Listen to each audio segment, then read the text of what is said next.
கர்த்தருடைய பரிசுத்த நாமம் மகிமைப்படுவதாக. ஆசீர்வதிக்கப்பட்டதான இந்த நாளிலும் இந்த நித்திய வெளிச்சம் என்கிறதான தொலைக்காட்சி மூலமாக உங்களை காண்பதில் மிகவும் சந்தோஷப்படுகிறேன். கர்த்தர் நம்மை கடந்த நாள் முழுவதும் நன்றாக வைத்து பாதுகாத்தார், நம்மை நடத்தினார். சந்தோஷமாய் நம்மை பாதுகாத்து வழிநடத்துகிற கர்த்தருக்கு நன்றி செலுத்துகிறேன். தொடர்ந்து இந்த நாளிலும் நாம் ஜெபிக்கப் போகிறோம். கண்களை மூடுவோம், கர்த்தருடைய சமூகத்தில் நம்ம ஜெபிப்போம். பரிசுத்தம் நிறைந்த நல்ல கர்த்தாவே, பரிசுத்தம் மனமகிழ்ச்சியுமான இந்த வேலைக்காக நாங்கள் நன்றி செலுத்துகிறோம். உம்முடைய கிருபை இதுவரை எங்களை நடத்தினது. கடந்த நாள் முழுவதும் தேவன் எங்களுக்கு நல்லவராக இருந்து எங்களை பாதுகாத்தீரே. எந்த விதமான தீய சக்திகளுக்கும் எங்களை ஒப்புக் கொடுக்காதபடி உம்முடைய கிருபை எங்களை குடும்பமாய் பாதுகாத்து வந்த கிருபைக்காக நன்றி செலுத்துகிறோம். நாதா, ஆமென். உம்முடைய சமூகத்தை நாங்கள் நோக்கி வருகிறோம். இந்த நாளிலும் தேவன் எங்களோடு பேசுவீராக. உம்முடைய ஆதி அன்பு எங்கள் மேலே வெளிப்படும்படியாக நாங்கள் ஜெபிக்கிறோம். உம்முடைய சத்திய வார்த்தை எங்கள் மேல வெளிப்படணும். வசனத்தை அறிவீர்கள், சத்தியத்தை அறிவீர்கள், சத்தியம் உங்களை விடுதலையாக்கும் என்று சொன்ன அந்த சத்தியம் இந்த நாளில் வெளிப்படுவதாக எங்களை தாழ்த்தி சமர்ப்பிக்கிறோம். உம்முடைய கிருபை கூட இருப்பதாக இயேசுவின் நாமத்தில் ஜெபிக்கிறோம் நல்ல பிதாவே, ஆமென். கர்த்தருடைய பரிசுத்த நாமம் மகிமைப்படுவதாக. ஆசீர்வதிக்கப்பட்டதான இந்த நாளிலும் ஆண்டவருடைய வார்த்தையுமாய் நம்ம கொஞ்சம் நேரத்தை செலவிட்டு கர்த்தருடைய சமூகத்தில் நம்ம ஜெபிக்கவிருக்கிறோம். நாம் வாசிக்கலாம். யோவான் எழுதின சுவிசேஷ புஸ்தகம் அதனுடைய 15ஆம் அதிகாரம் அதனுடைய 4வது வசனம். யோவான் 15ஆம் அதிகாரம் அதனுடைய 4வது வசனம் இப்படி சொல்லுகிறது: என்னில் நிலைத்திருங்கள், நானும் உங்களில் நிலைத்திருப்பேன். பிரியமானவர்களே, இயேசு கிறிஸ்து அநேக உபமங்களை சொன்னார்.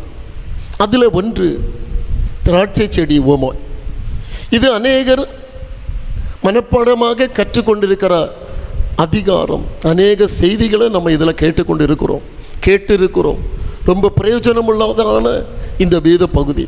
ஆனாலும் இந்த நாளிலும் ஏதோ கர்த்தர் உங்களோடு பேச விரும்புகிறார். இயேசு இந்த இடத்துல சொல்லுகிறார், என்னில் நிலைத்திருங்கள், நான் உங்களில் நிலைத்திருப்பேன். பிரியமானவர்களே, நிலைத்திருப்பது என்பது அவரோடு கூட வாழ்வது, அவரோடு கூட வசிப்பது.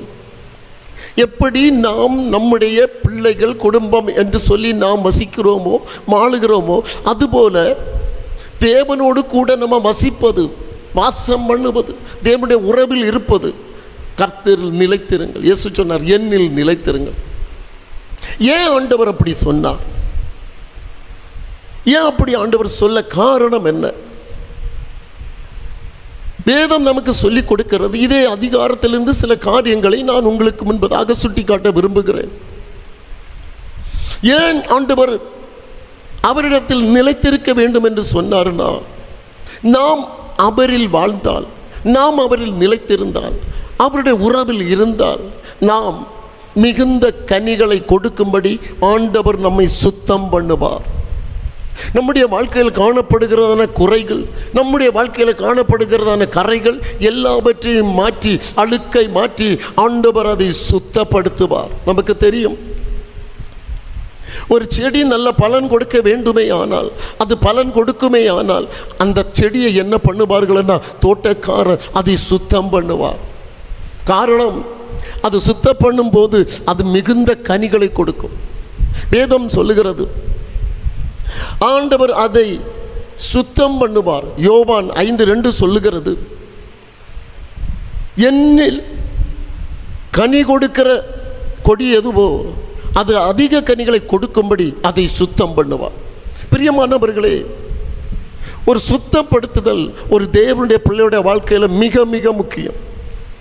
நீங்கள் கனி கொடுக்கிறவர்களாக இருந்தால் ஆண்டவர் உங்களை சுத்தப்படுத்துவார்.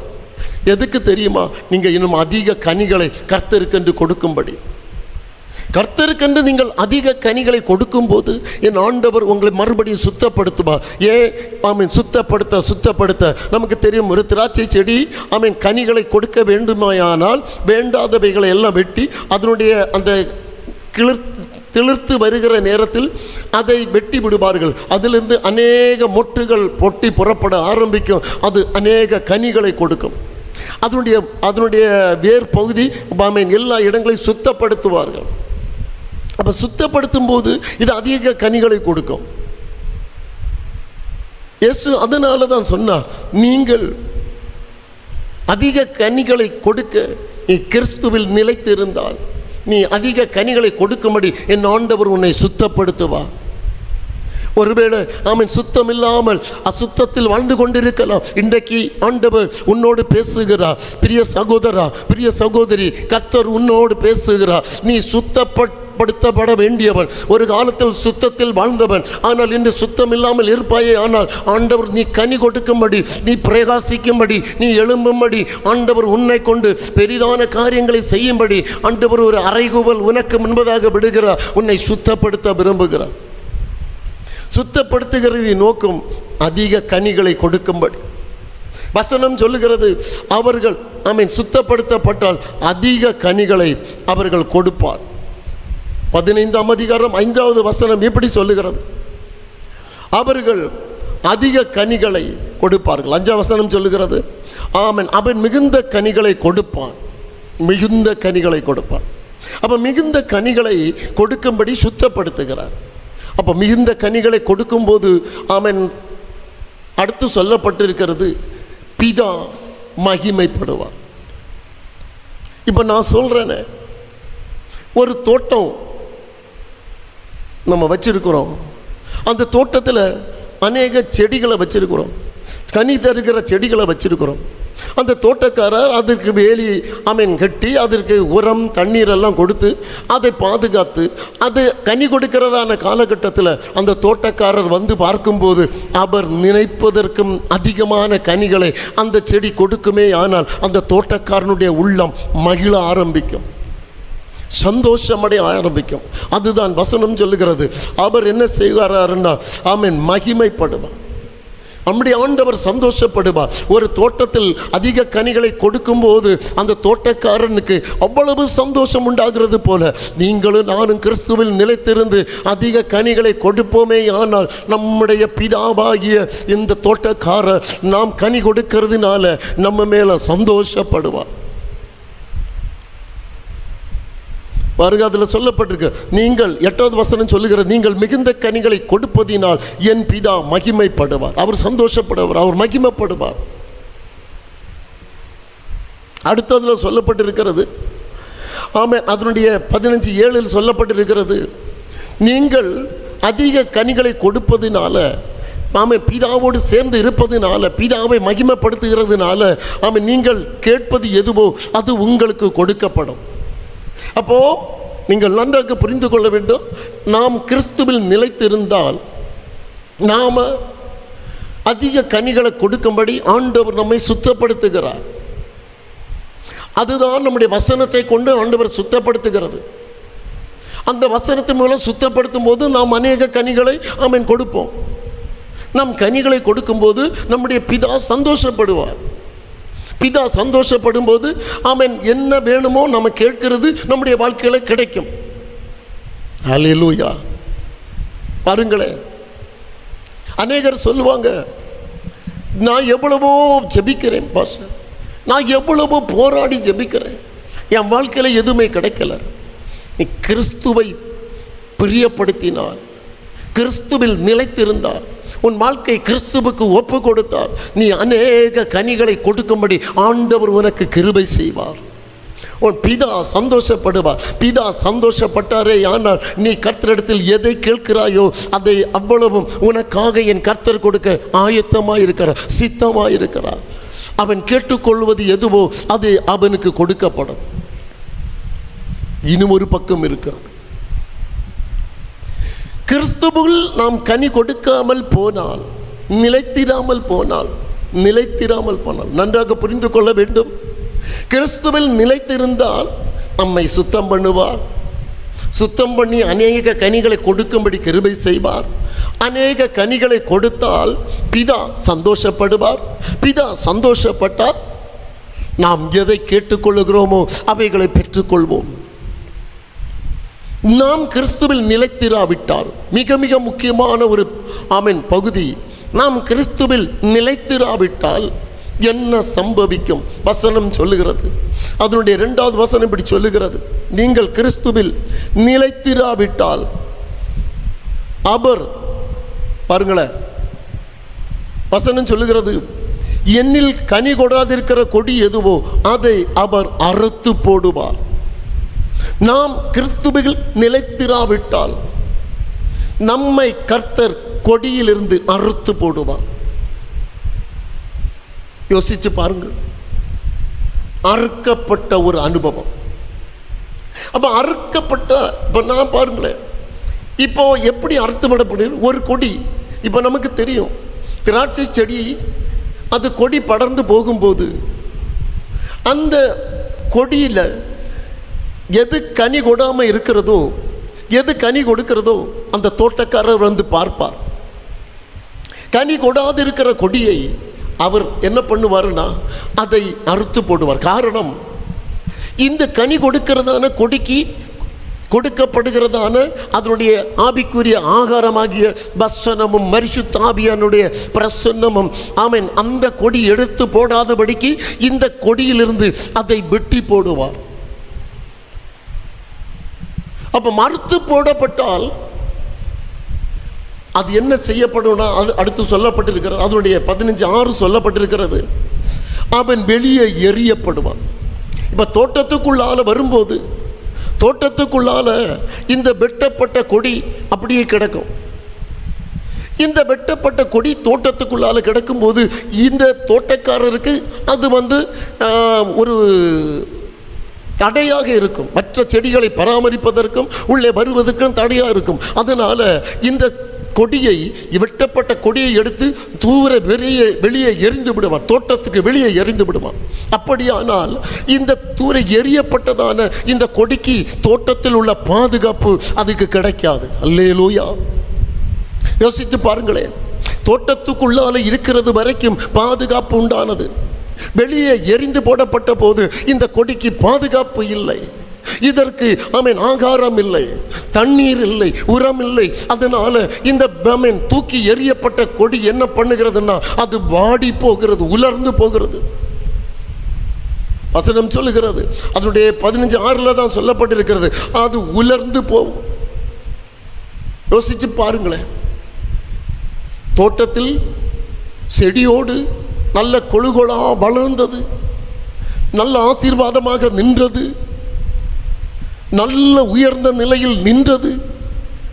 ஆனால் கனி கொடுக்காத பட்சத்தில், நிலைத்திராத பட்சத்தில் அது கனி கொடுக்காது என்று ஆமென் உணர்ந்து கொண்ட தோட்டக்காரர் அதை அறுத்து போட்டார். அறுத்து போட்ட அதே தோட்டக்காரர் திரும்ப வரும்போது அது தனக்கு பிரச்சனையா இருப்பதை கண்டு அதை தூக்கி தோட்டத்துக்கு வெளியே வீசினார். வெளியே எரியுண்டு, வெளியே எரியுண்டு அந்த கொடியானது அது உலர்ந்து போனது. அதனுடைய 6வது வசனம் இப்படி சொல்லுது, ஒருவன் என்னில் நிலைத்திராவிட்டால் வெளியே எரியுண்ட கொடியை போல தூக்கி வீசிடுவான்.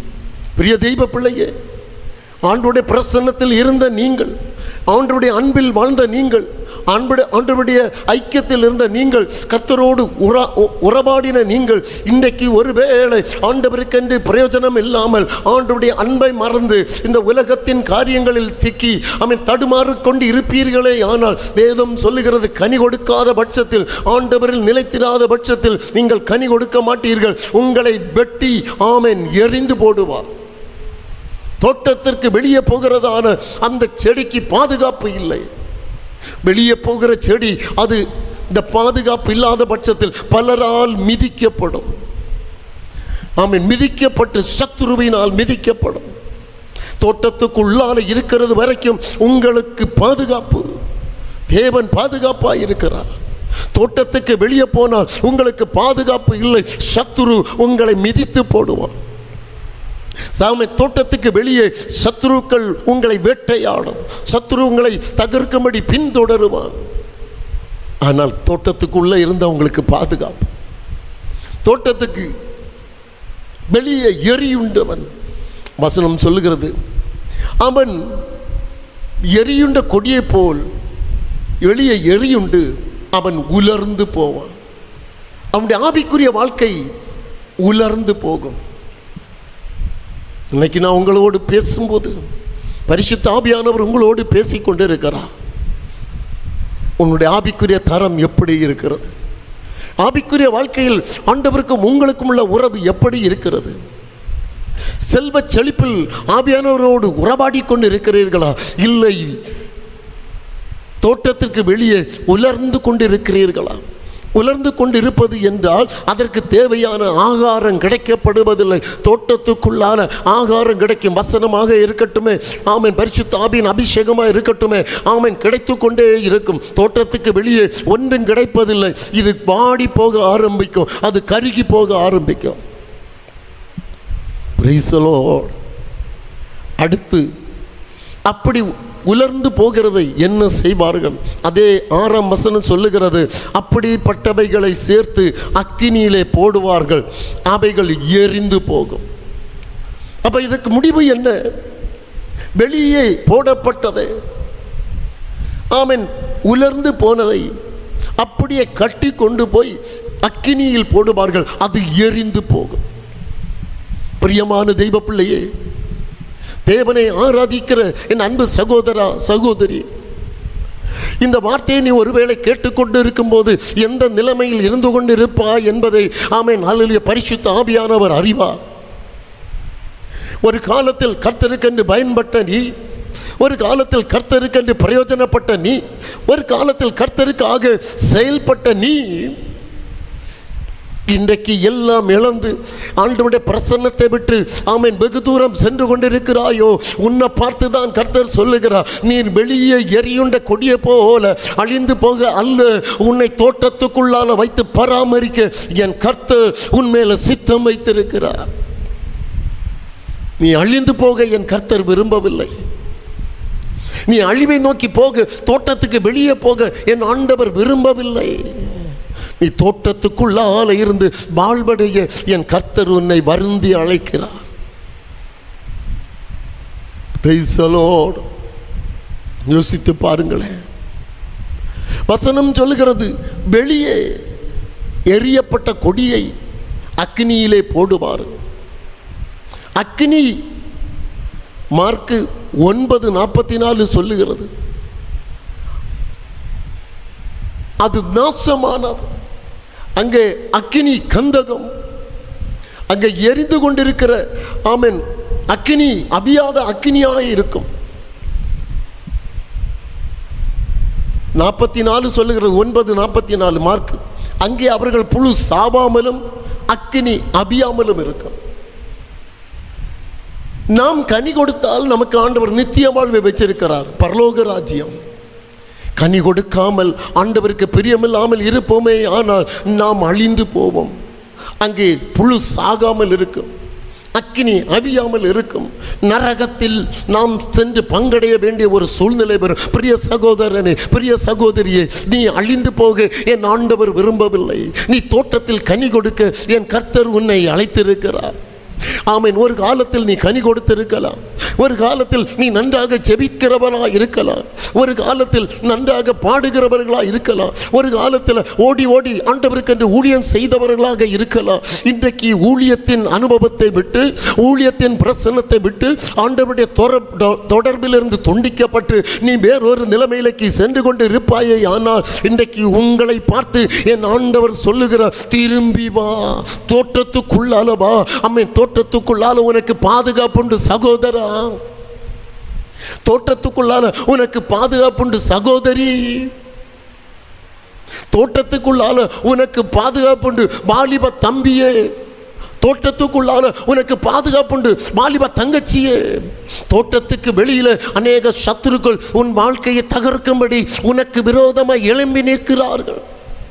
உன்னை அழித்து போடும்படி, உன்னுடைய கனவுகளை தகர்க்கும்படி, உன்னுடைய ஆவிக்குரிய வாழ்க்கையை மூடி போடும்படி, உன்னை ஒன்றுமில்லாமல் வெறுமையாக்கும்படி சத்துரு இந்த தோட்டத்துக்கு வெளியே நின்று கொண்டிருக்கிறான். உன் வாழ்க்கையை தகர்க்கும்படியாக அவன் செயல்பட்டு கொண்டிருக்கிறான். இன்னைக்கு நீ ஒன்று புரிந்து கொள், உன் மேல மனதுருகிற கர்த்தர் சொல்லுகிறார், நீ வா, நீ கர்த்தரில் நிலைத்திரு, நீ கர்த்தரில் வாசம் பண்ணு. கர்த்தருடைய உறவில் நீ புதுப்பிக்கப்பட்டு கர்த்தரோடு நெருங்கி வா. கர்த்தர் உன்னை மறுபடியும் புதுப்பித்து எந்த ஸ்தானத்தில் நீ இருந்தாயோ, ஆண்டவருக்காக எப்படி பயன்பட்டு கொண்டு இருந்தாயோ, அதே இடத்துல ஆண்டவர் உன்னை மறுபடியும் கொண்டு வர என் கர்த்தர் விரும்புகிறார். ஆமென். கர்த்தருடைய சமூகத்தை விட்டு போனதுனால பல இழப்புகளை நீ சந்தித்து கொண்டு இருக்கிறாய்.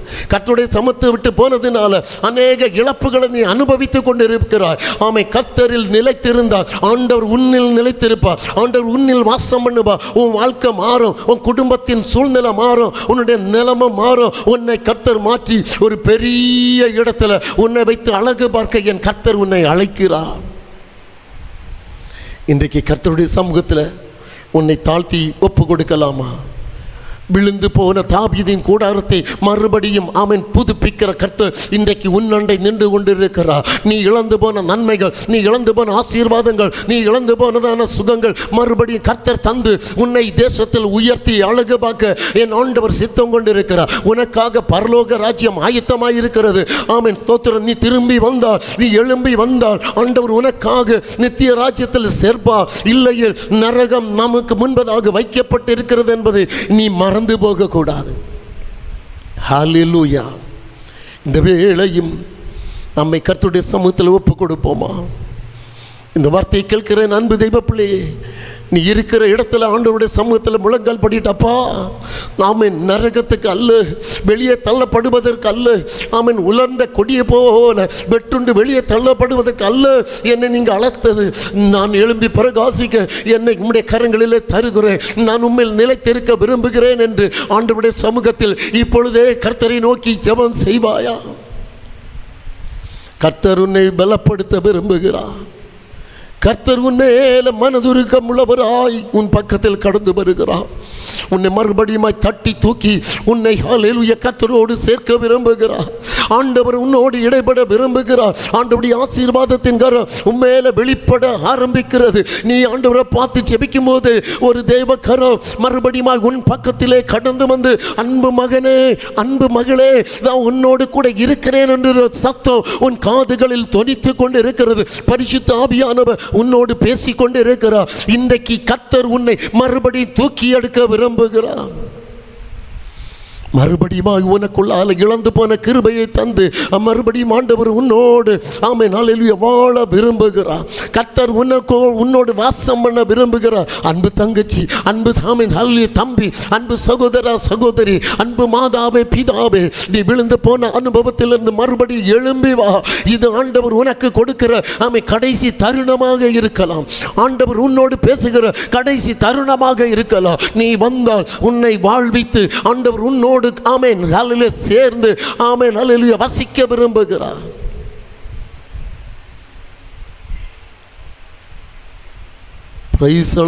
சகீருடைய வீட்டில் வந்த போது அந்த வீட்டுக்கு ஒரு மாற்றத்தை கொடுத்த தெய்வம், அந்த அவனுடைய வாழ்க்கைக்கு ஒரு மாற்றத்தை கொடுத்த கர்த்தர் இன்றைக்கு உன்னுடைய வாழ்க்கையிலும் மாற்றத்தை தர விரும்புகிறார். நீ இழந்து போனதெல்லாம் மாறி உன் வாழ்க்கையில் ஹல்லேலூயா வெளிச்சம் பிரகாசிக்க போகிறது. உன் வாழ்க்கையில் நன்மை வெளிப்பட போகிறது. கர்த்தர் உன் ஆசீர்வாதமாய் இருந்து கர்த்தர் உன்னை நடத்த சித்தமுள்ளவராயிருக்கிறார். கர்த்தருடைய கரங்களிலே தஞ்சம் புகு. கர்த்தர் உன்னை வாழ வைக்க விரும்புகிறார். கர்த்தர் உன்னை ஆசீர்வதிக்க விரும்புகிறார். கர்த்தர் உன்னோடு வாழ விரும்புகிறார். இழந்து போன கிருபை, இழந்து போன வரங்கள், இழந்து போன அனுபவங்களை என் கர்த்தர் மறுபடியும் உனக்கு தந்து உன்னை செவ்வையாய் வழி நடத்த என் கர்த்தர் உன்னோடு கூட இருக்கிறார். நீ ஜெபிக்கும் போது உன் அருகில் வந்து உன்னை தொட்டு, மகளே, மகனே, பயப்படாதே, நான் உன்னை மீட்டுக்கொண்டேன் என்று சொல்லுகிற அந்த நேசக்கரம் உன்னை தொடுகிறது. பரிசுத்த பிதாவே, அன்பு பிள்ளைகளை ஆசீர்வதிப்பீராக. தேவ கிருபையினால் மூடுவீராக. உம்முடைய பிள்ளைகள் இருக்கிற இடத்திலிருந்து அவர்கள் கதறுகிற சத்தம் உம்முடைய காதுகளில் விழட்டும் ஆண்டவரே. உம்முடைய பிள்ளைகளை தொட்டு விடுதலையாக்கி என் ஆண்டவர் உம்முடைய பிள்ளைகளை சேத்தோடு நடத்துவீராக. உம்முடைய பிள்ளைகளை ஆசீர்வதியும். இவர்கள் ஆசீர்வதிக்கப்பட்டு மறுபடியும் எழும்பி ஆண்டவரின் நிலைத்திருந்து கனிகளை கொடுக்கவும், இவர்கள் கனி நிலைத்திருக்கவும், இவர்கள் கேட்டுக்கொள்வது இவர்கள் பெற்றுக்கொள்ளவும் ஆண்டவர் அற்புதம் செய்யும்படியாக ஜெபிக்கிறேன். கிருபையின் கரங்களிலே தாழ்த்தி சமர்ப்பிக்கிறேன். ஆசீர்வதியும் பிரியமுள்ள நல்ல தேவனே. ஆமென். God bless you. கர்த்தர் உங்களை ஆசீர்வதிப்பார். ஆமென்.